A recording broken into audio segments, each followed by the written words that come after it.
नमस्कार, S news चॅनलमध्ये आपले स्वागत आहे। जळगाव जिल्ह्याच्या एरंडोल तालुक्यातील दोघा लाचखोर तलाठ्यांना एसीबीने ताब्यात घेतल्याने उत्तर महाराष्ट्रामध्ये खळबळ उडाली आहे। एरंडोल तालुक्यात अवैध वाहतूक करणारे पकडलेले 2 ट्रॅक्टर सोडून देण्यासाठी 30,000ची लाच घेताना 2 तलाठ्यांना एसीबीने रंगेहात अटक केलेली आहे।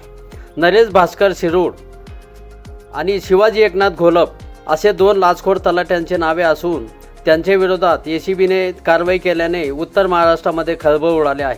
दरम्यान ह्या कारवाईमध्ये संबंधितांकडे 2.25 लाखांची रोकडी आढळल्याने तीही जप्त करण्यात आलेली आहे। एरंडोल तालुक्यातल्या उचान आहिर व उचान गुजर या हद्दीतील हे 2 तलाठी सध्या सेवेत आहेत। गिरणा नदीपात्रातून वाहतूक करणारे ट्रॅक्टर तलाठी शिरूड यांनी मंगळवारी पकडले। त्यावर कुठलीही कारवाई न करता सोडून देण्यासाठी त्यांनी 25,000 लाचेची मागणी केली। नंतर रक्कम वाढवून 30,000 रुपये करण्यात आली।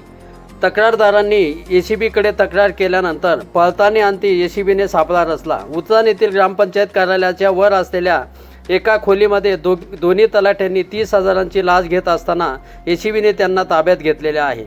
यामुळे मात्र संपूर्ण उत्तर महाराष्ट्रामध्ये खळबळ उडाली आहे। दोन्ही तलाठ्यांना 80,000च्या पुढे वेतन असतानाही 30,000च्या लाचेसाठी संबंधितांना एसीबीने ताब्यात घेतलेला आहे। या संदर्भात कासोदा पोलीस ठाण्यामध्ये गुन्हा दाखल करण्यात आला असून पोलीस निरीक्षक स्मिता नवघरे यांच्या नेतृत्वाखाली पीआय हेमंत नागरे, अंमलदार प्रदीप पोळ, अमोल सूर्यवंशी, सचिन चाटे आणि पथक या संदर्भात अधिक तपास करीत आहेत।